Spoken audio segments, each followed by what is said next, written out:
মণিহার, মধুমিতা, সাভার, সেনা সহ দেশের সব সিঙ্গেল স্ক্রিনের ব্রাইটনেস কম, পর্দা গোলা, সিনেমার সঠিক কালারটা পাওয়া যায় না দেশের কোনো সিঙ্গেল স্ক্রিনে। সিনেমা দেখলে চোখ ধরে যায়। একটা সিনেমা দেখতে যায় মানুষ এন্টারটেনিং এর জন্য, সেখানে যে যদি বিরক্ত বোধ হয় তাহলে সেখানে সিনেমা দেখতে মানুষ রিপিট যাবে কেন, বা অন্যদের হলে যেতে বলবে কেন? বাট ফর্দার ব্রাইটনেস আগে তো এমন ছিল না। জাজের প্রজেক্টের তো ভালোই দেখা যেত। জাজের পর সাকিবের এসকে ফিল্মসের প্রজেক্টে চালিয়েছিল হলমার্করা।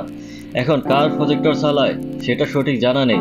যাদের প্রজেক্টর হোক না কেন, এটা সাধারণ দর্শকের সাথে প্রতারণা করা হচ্ছে। হল মালিক বা প্রযোজকদের খুব শীঘ্রই এটা সমাধান করা উচিত। কারণ এমন বাজে অবস্থা থাকলে যত ভালো সিনেমা হোক না কেন মানুষ সিঙ্গেল স্ক্রিনে যাবে না। মানুষের কষ্ট করে সিনেমা দেখা ঠেকা পড়েনি। সত্যি এটাই, যদি প্রতিটি জেলায় অন্ততপক্ষে একটি করে সিঙ্গেল স্ক্রিন সহ সিনেপ্লেক্স থাকতো, তুফানের টিকিট সেল ডাবল হতো। গত সপ্তাহে 30 কোটি টাকার সেলের মার্কেট আমাদের বাংলাদেশ। বাট আফসোস, সিনেমার সংশ্লিষ্ট ব্যক্তিরা এখনো বুঝলো না যে বাংলাদেশের মার্কেট কত বড়, বা বাংলাদেশের মানুষ ভালো সিনেমা দেখতে কতটা ইচ্ছুক। সিনেমা মানুষদের সিঙ্গেল স্ক্রিনের এই প্রজেক্টের সমাধান খুব দ্রুত করা উচিত, আর না হলে সিঙ্গেল স্ক্রিন ভেঙে সব জেলা সিনেপ্লেক্স করা উচিত।